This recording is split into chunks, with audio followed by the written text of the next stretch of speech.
Hello friends, welcome to Kannan Info Tamil. நம்ம இன்னைக்கு என்ன டாபிக் பார்க்க போறோம் அப்படின்னா 5 முக்கியமான டிஃபென்ஸ் அப்டேட் இந்த வீடியோல பார்க்க போறோம். முதல் டிஃபென்ஸ் அப்டேட், இந்தியாவுடைய 3வது அணுசக்தி நீர்மூழ்கி கப்பலோட சேட்டலைட் புகைப்படங்கள் சமீபத்துல வெளியாச்சு. இந்த சேட்டலைட் புகைப்படங்கள்ல இருந்து இந்தியாவுடைய 3வது அணுசக்தி நீர்மூழ்கி கப்பல் குறித்து சில முக்கியமான விஷயங்கள் தெரிய வந்திருக்கு. அது என்ன அப்படின்னு பார்க்கலாம். இரண்டாவது டாபிக், பிரம்மோஸ் மிசைலோட ஏர் லான்ச் வேரியன்ட் மிசைல விற்பனை செய்வதற்கு இந்தியாவும் ரஷ்யாவும் சில முக்கியமான நகர்வுகளை பண்ணிருக்காங்க.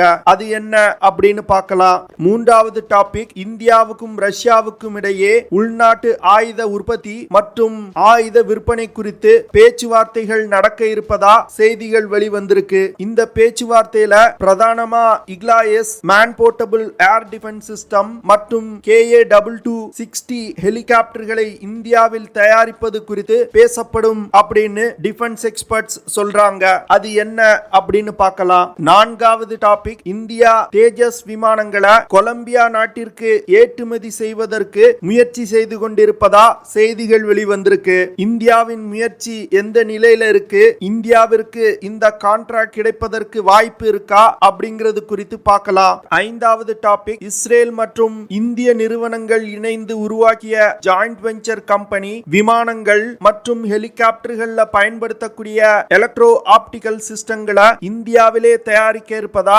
அறிவிச்சிருக்காங்க. இந்த விஷயம் குறித்தும் நம்ம டீடைலா இந்த வீடியோல பார்க்கலாம். நம்ம சேனல்ல டிஃபென்ஸ் ரிலேட்டடா தினம் ஒரு வீடியோ பப்ளிஷ் பண்ணிட்டு இருக்கோம். உங்களுக்கு டிஃபென்ஸ் ரிலேட்டடான செய்திகளை தெரிஞ்சுக்கிறதுக்கு ஆர்வம்னா நம்ம சேனலை சப்ஸ்கிரைப் பண்ணி சப்போர்ட் பண்ணுங்க. நீங்க பண்ற ஒவ்வொரு சப்ஸ்கிரிப்ஷனும் எனக்கு அடுத்தடுத்த வீடியோஸ் போடுறதுக்கு ஒரு மோட்டிவேஷனா இருக்கும். முதல் டாபிக், இந்தியா 2016வது வருடம் உள்நாட்டிலே தயாரிக்கப்பட்ட அணுசக்தியால் இயங்கக்கூடிய முதல் நீர்மூழ்கி கப்பலான INS அரிஹாந்த் கப்பலை இந்திய கடற்படையில் இணைச்சாங்க.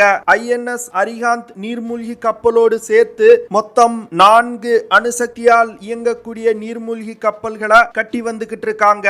இதை தொடர்ந்து 2021வது வருடம் INS அரிகாட் அப்படிங்கிற 2வது நீர்மூழ்கி கப்பலை இந்தியா வெற்றிகரமா கட்டி முடிச்சாங்க. இந்த கப்பலை கொண்டு தற்போது சீ ட்ரையல்ஸ் நடத்தப்பட்டு வந்துகிட்டு இருக்கு. INS அரிகாட் நீர்மூழ்கி கப்பல் மற்றும் INS விக்ராந்த் விமானம் தாங்கி போர் கப்பலையும் இந்த வருடத்தோட இறுதிக்குள் இந்திய கடற்படையில் இணைக்க உள்ளாங்க. இந்த சூழ்நிலையில INS அரிதாமன் அப்படிங்கிற இந்தியாவின் 3வது நீர்மூழ்கி கப்பலோட சேட்டலைட் புகைப்படங்கள் வெளியாகி பரபரப்பை ஏற்படுத்தியிருக்கு. இந்த சேட்டலைட் புகைப்படங்களின் மூலம் INS அரிதாமன் நீர்மூழ்கி கப்பல் INS அரிகாட் நீர்மூழ்கி கப்பலை விட 20 மீட்டர் நீளம் அதிகம் கொண்டதா இருப்பது தெளிவா தெரியுது. அது மட்டும் இல்லாம இந்த 3வது அணுசக்தியால் இயங்கக்கூடிய நீர்மூழ்கி கப்பல்ல 8 மிசைல் லான்ச்சிங் டியூப்ஸ் இருக்கு. அதுவே INS அரிகாட் நீர்மூழ்கி கப்பல்ல 4 மிசைல் டியூப்ஸ் தான் இருக்கு. இதுல இருந்து இந்த 3வது அணுசக்தி நீர்மூழ்கி கப்பல்ல அதிக எண்ணிக்கை கொண்ட மிசைல்ஸ் மற்றும் டார்பிடோக்களை எடுத்து சென்று தாக்க முடியும் அப்படிங்கிறது தெரிய வந்திருக்கு. இந்த INS அரிதாமன் நீர்மூழ்கி கப்பலோட கோட் வேர்ட் S4. அதே போன்று இந்தியா கட்டி வரும் 4வது நீர்மூழ்கி கப்பலோட கோட் நேம் S4 ஸ்டார். இந்த அணுசக்தி நீர்மூழ்கி கப்பல் கட்டும் திட்டத்துல 3வது மற்றும் 4வது அணுசக்தி நீர்மூழ்கி கப்பல்கள் முதல்ல உருவாக்கிய 2 நீர்மூழ்கி கப்பலை விட 1000 டன் அதிக எடை கொண்டதாகவும் 20 மீட்டர் அதிகம் நீளம் கொண்டதாகவும் உருவாக்கப்பட்டு வருது. இந்தியாவுடைய 3வது அணுசக்தி நீர்மூழ்கி கப்பலான INS அரிதாமன் நீர்மூழ்கி கப்பல் 2024வது வருடம் இந்திய கடற்படையில் இணைய உள்ளது. 4வது நீர்மூழ்கி கப்பலான S4 ஸ்டார் 2025வது வருடம் இந்திய கடற்படையில் இணைய உள்ளது. அடுத்து இந்த 3வது அணுசக்தி நீர்மூழ்கி கப்பல்ல 3500 கிலோமீட்டர் தாக்குதல் வரம்பு கொண்ட 8 K4 சப்மரீன் லான்ச் பாலிஸ்டிக் மிசைல்கள் இல்லன்னா 5000 முதல் 6000 கிலோமீட்டர் தாக்குதல் வரம்பு கொண்ட 8 K5 சப்மரீன் லான்ச் பாலிஸ்டிக் மிசைல்களை எடுத்து சென்று தாக்குதல் நடத்த முடியும். இந்த நீர்மூழ்கி கப்பல்ல டார்பிடோக்களை லான்ச் செய்வதற்கு 6 533 mm டார்பிடோ டியூப்ஸ் கொடுக்கப்பட்டிருக்கு.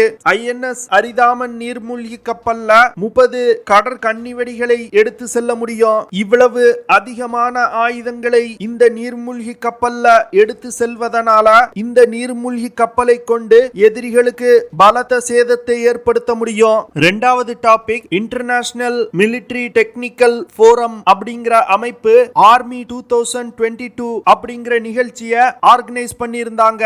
இந்த நிகழ்ச்சி ரஷ்யன் டிஃபென்ஸ் மினிஸ்ட்ரியோட ஆதரவோடு நடத்தப்படும் நிகழ்ச்சி. இந்த நிகழ்ச்சியில பிரம்மோஸ் ஏரோஸ்பேஸ் நிறுவனத்தின் மேனேஜிங் டைரக்டர் பிரவீன் பதக் அவர்கள் கலந்து கொண்டு பிரம்மோஸ் மிசைலோட டெவலப்மெண்ட் மற்றும் இந்த மிசைல்களை வெளிநாடுகளுக்கு ஏற்றுமதி செய்வதற்கான முயற்சிகள் குறித்து பல விஷயங்களை சொல்லியிருந்தாரு. பிரவீன் பதக் அவர்கள் பிரம்மோஸ் மிசைலோட ஏர்கிராஃப்ட் வேரியன்ட் வெற்றிகரமா இந்தியாவின் Su-30 MKI விமானங்கள்ல இணைக்கப்பட்டு பயன்படுத்தப்பட்டு வருது அப்படின்னு சொல்லியிருக்காரு. அது மட்டும் இல்லாம பிரம்மோஸ் மிசைலோட ஏர் லான்ச் வேரியன்ட் 100% இந்தியாவிலே தயாரிக்கப்பட்டிருக்கு அப்படின்னு சொல்லியிருக்காரு. பிரம்மோஸ் மிசைலோட ஏர் லான்ச் வேரியன்டோட செயல்பாடுகள் இந்தியன் டிஃபென்ஸ் மினிஸ்ட்ரிக்கு மிகவும் திருப்தி அளிக்கக்கூடிய வகையில இருக்கு அப்படின்னு சொல்லியிருக்காரு. இந்த ஏர் லான்ச் பிரம்மோஸ் மிசைல்களை கொண்டு கடல் மற்றும் நிலத்தில் இருக்கக்கூடிய டார்கெட்டுகளை தாக்கி அளிக்க முடியும். பிரம்மோஸ் மிசைலோட ஏர் லான்ச் வேரியன்ட் 2.5 டன் எடை கொண்டது. இந்த மிசைல்னால 450 கிலோமீட்டர் தூரத்துல உள்ள இலக்குகளை மிக துல்லியமா தாக்க முடியும். இந்த மிசைல்கள் Su-30 MKI போர் விமானத்தோட சென்டர் பைலான்கள்ல இருந்து லான்ச் செய்யப்படுது. 2.5 டன் எடை கொண்ட ஏர் லான்ச் பிரம்மோஸ் மிசைல்களை சுமந்து செல்வதற்காக விமானத்தோட ஏர் ஃப்ரேம்ல இருக்கக்கூடிய அண்டர் கேரேஜ்கள் ஸ்ட்ரென்தன் செய்யப்பட்டிருக்கு.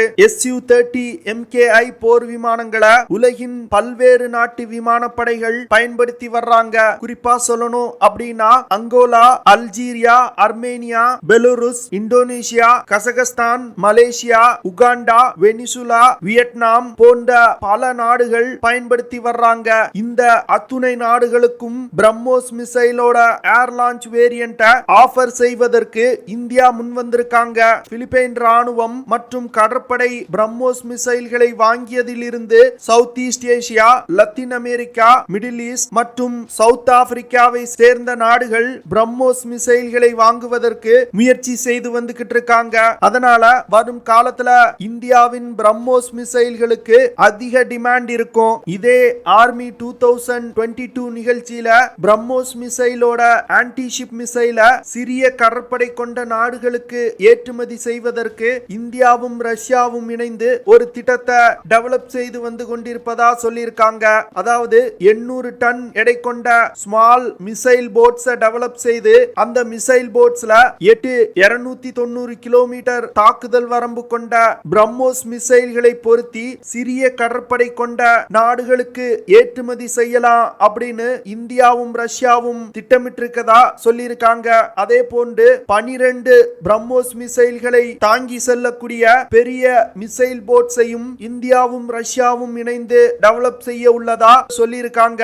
இந்த மிசைல் போட்ஸ்ல பிரம்மோஸ் மிசைல்களை இணைக்கும் திட்டம் ஒரு நல்ல திட்டமா எனக்கு தோணுது. ஏன்னா பெரிய போர்க்கப்பல்கள் இல்லாத நாடுகள் இந்தியாவின் பிரம்மோஸ் மிசைல் பொருத்தப்பட்ட மிசைல் போட்ஸை வாங்குவதற்கு அதிக ஆர்வம் காட்டுவாங்க. மூன்றாவது டாபிக், இந்தியாவும் ரஷ்யாவும் இணைந்து joint military technical cooperation project அப்படிங்கிற நிகழ்ச்சியை நடத்த இருப்பதா செய்திகள் வெளிவந்திருக்கு. இந்த நிகழ்ச்சியின் போது இந்தியாவிற்கு Igla S man portable air defence சிஸ்டங்களை சப்ளை செய்வது, Mi-29 UPGA ஃபைட்டர் ஜெட்டுகளை விற்பனை செய்வது போன்ற விஷயங்கள் குறித்தும் பேசப்படும் அப்படின்னு சொல்லியிருக்காங்க. அது மட்டும் இல்லாம KA-2260 ஹெலிகாப்டர்களை இந்தியாவிலே தயாரிப்பது, இந்தியாவிற்கு அடிஷனலா தேவைப்படும் Su-30 MKI போர் விமானங்களை தயாரிப்பது, KA-31 ஹெலிகாப்டர்களை இந்தியாவில் தயாரிக்கும் திட்டம் போன்ற பல திட்டங்கள் குறித்து பேச்சுவார்த்தை நடத்த இருப்பதா செய்திகள் வெளிவந்திருக்கு. ரஷ்யா எதற்காக இது போன்ற நிகழ்ச்சிகளை இந்தியாவுடன் இணைந்து செய்றாங்க அப்படின்னா, மேற்கத்திய நாடுகள் மற்றும் அமெரிக்கா இந்தியாவை ரஷ்ய ஆயுதங்களை வாங்கக்கூடாது அப்படின்னு அழுத்தம் கொடுத்து வர்றாங்க. அதை முறியடிப்பதற்காக ரஷ்யா இந்தியாவிற்கு அதிக ஆயுதங்களை விற்பனை செய்வதற்கு இது போன்ற திட்டங்களை செயல்படுத்தி வர்றாங்க. எது இருந்தாலும் இனி இந்தியா ரஷ்யாவிடம் இருந்து ஆயுதங்கள் வாங்குவது குறித்து யோசிக்கவே கூடாது. ரஷ்யாவை இந்தியாவில் ஆயுதங்களை தயாரிப்பதற்கு தான் அறிவுறுத்தணும். 4வது டாபிக், இந்தியா தன்னுடைய தேஜஸ் விமானங்களை உலகின் பல்வேறு நாடுகளுக்கு ஏற்றுமதி செய்வதற்கு முயற்சி செய்து வந்துகிட்டு இருக்காங்க.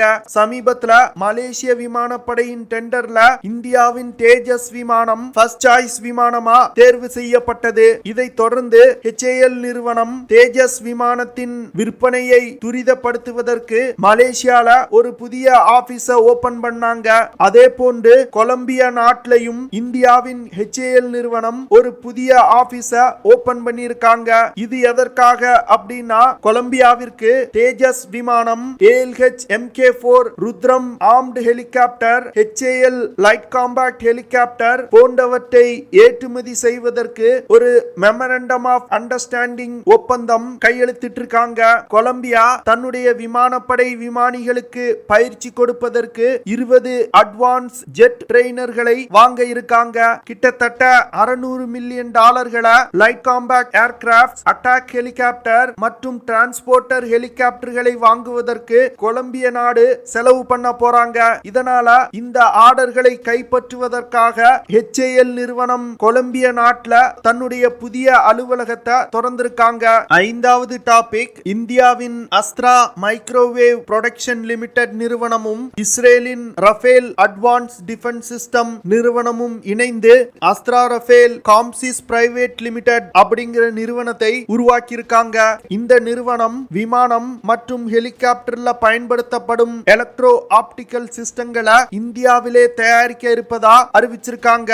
அடுத்த 5 முதல் 8 வருடங்கள்ல இந்தியா $600 மில்லியன் மதிப்பிலான எலக்ட்ரோ ஆப்டிக்கல் சிஸ்டங்களை வாங்க இருக்காங்க. இந்த சிஸ்டங்களை பெரும்பாலும் வெளிநாடுகள்ல இருந்து இறக்குமதி செய்வாங்க. இப்போ இந்த அஸ்த்ரா ரஃபேல் காம்சிஸ் பிரைவேட் லிமிடெட் நிறுவனம் இந்தியாவிலே தயாரிப்பதனால எலக்ட்ரோ ஆப்டிக்கல் சிஸ்டங்களை இந்த நிறுவனத்திடமிருந்து இந்தியா வாங்குவாங்க. அஸ்த்ரா ரஃபேல் காம்சிஸ் பிரைவேட் லிமிடெட் நிறுவனம் ஆத்ம நிர்பான் பாரத் திட்டத்தின் கீழ் இந்தியாவில் கொண்டு வரப்பட்ட ஒரு நிறுவனம். இந்த நிறுவனம் எலக்ட்ரோ ஆப்டிக்கல் சிஸ்டங்களை இந்தியாவிலே தயாரிப்பதனால சிஸ்டங்களை அப்கிரேட் செய்வது, சர்வீஸ் மற்றும் மெயின்டைன் செய்வது போன்ற அனைத்து விஷயங்களையும் இந்தியாவிலே செய்ய முடியும். இந்த எலக்ட்ரோ ஆப்டிக்கல் சிஸ்டங்கள் மிகவும் காம்ப்ளெக்ஸான டெக்னாலஜி கொண்டது. இந்த சிஸ்டத்துல high value optical sensors, infrared imaging system போன்ற பல விஷயங்கள் இணைக்கப்பட்டிருக்கும். இந்த சிஸ்டங்களை பயன்படுத்தி தரை, கடற்பரப்பு, ஆகாயம் போன்ற இடங்கள்ல சர்வேலன்ஸ், ரெகானசன்ஸ், டார்கெட்ஸோட ரேஞ்சை கண்டுபிடிப்பது போன்ற பல ஆபரேஷன்களை கேரி அவுட் செய்ய முடியும். இந்த மேனுஃபேக்சரிங் பிளான்ட் மூலமா இந்தியாவிற்கு குறைந்த விலையில் எலக்ட்ரோ ஆப்டிக்கல் சிஸ்டங்கள் கிடைக்கும். ஓகே ஃப்ரெண்ட்ஸ், நம்ம வீடியோவோட நிறைவு பகுதிக்கு வந்துட்டோம். இதெல்லாம் தான் நான் உங்ககிட்ட ஷேர் பண்ணணும் அப்படின்னு நினைச்ச விஷயங்கள். ஐ ஹோப் நான் ஷேர் பண்ண விஷயங்கள் உங்களுக்கு பிடிச்சிருக்கும்னு நினைக்கிறேன். அப்படி பிடிச்சிருந்துச்சுன்னா ஷேர் பண்ணுங்க, லைக் பண்ணுங்க, கமெண்ட் பண்ணுங்க. மறக்காம நம்ம சேனலுக்கு சப்ஸ்கிரைப் பண்ணுங்க. அப்படியே அந்த பெல் நோட்டிபிகேஷனை கிளிக் பண்ணி ஆல்ங்கிற ஆப்ஷனை எனேபிள் பண்ணிக்கங்க. See you in the next video. Jai Hind.